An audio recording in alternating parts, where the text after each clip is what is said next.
Hi, my name is Anya Pandita, and today I'm going to go in depth discussing the various theories of motivation.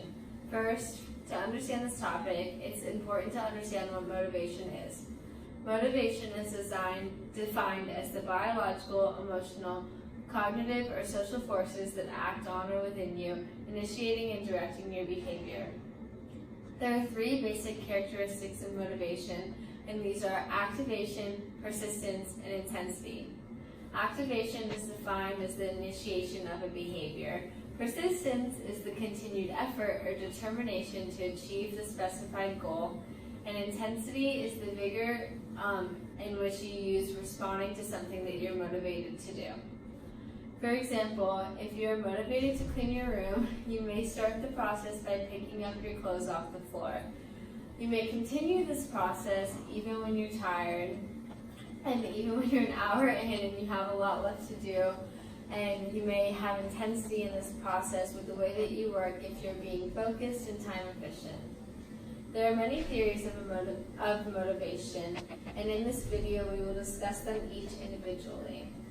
So we're going to start with instinct theories, which say that people are motivated to do certain things based on their evolutionary programming.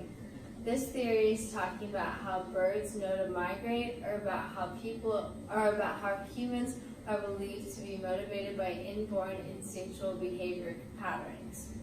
The problem with this theory is that it more labels behaviors and it doesn't really explain them. And so instinct theories have thus fallen out of favor as an explanation for human motivation because they lack the explanation.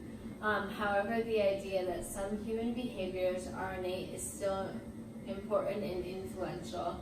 And though it is not a favorable explanation for human motivation, psychologists still take it into account today through the use of the evolutionary perspective, for example, with considering heritage.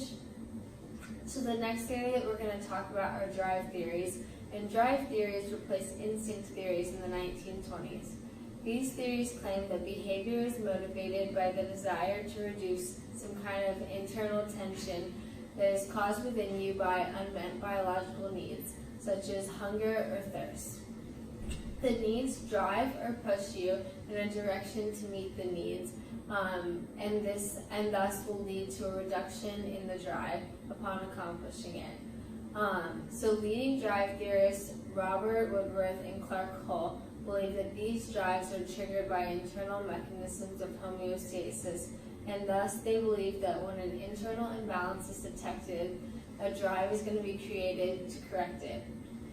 This theory remains useful in explaining behaviors obviously motivated by biological components such as eating and drinking, but this theory is limited in the fact that people often eat, like it can't explain when people eat when they're not hungry, or don't eat when they are hungry. It also can't explain random things like running a marathon or buying a lottery ticket or going skydiving. Incentive motivation is the next type of motivation we're going to talk about, and it says that behavior is motivated by the pull of an external goal, such as a reward, money, or recognition. This theory pulls from learning principles such as reinforcement, as it says people will do things to keep getting the reward. Combined with drive theory, this theory explains many of the pushes and pulls motivating a lot of our behaviors. However, it's still limiting, as some situations do seem to you do them to increase tension, such as skydiving, and you don't seem to get a reward from that either. So things like skydiving, watching scary movies, and different things like that generally don't seem to be geared towards tension reduction or satisfaction of a biological need or the potential of reward. And actually just performing these activities seems to motivate us. Thus, the arousal theory claims that people think that both high and low levels of arousal are unpleasant, and they are motivated to maintain an optimal level of arousal, which is neither too high or too low. So, for example, it's like when you're at a high level of arousal, you seek something to reduce it.